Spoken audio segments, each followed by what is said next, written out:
If you're thinking about selling your home, these are the top 5 renovations to boost its appeal and get you a higher return on your investment. Number 1, paint color. Color is the most basic and appealing way to update your space without breaking the bank. When choosing a color, it is always best to go with neutrals. Number 2, curb appeal.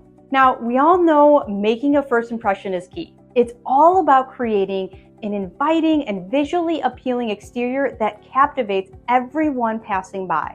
That is why having the exterior of your home updated with lighting, planting, and landscaping is so important. All of these improvements will help elevate your curb appeal. Number 3, stay on top of maintenance. Home maintenance and repairs are crucial to ensure the value of the home. If you are unwilling to take on the repairs yourself, just hire a professional. Maintaining your home will bring more rewards, not only when you live there, but also when you're ready to go to market.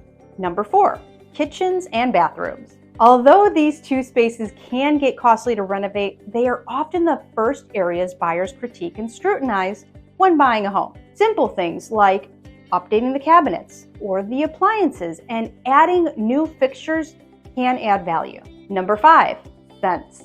Make sure your home passes the smell test. Ensure your home smells inviting by cleaning carpets and eliminating potential odor sources. So, if you are considering a home makeover, reach out to our team so we can help guide you through this ever-changing market. I'm Lauren Apicella with August Home Group and eXp Realty, and we are excited to help elevate your lifestyle. Make it a great day.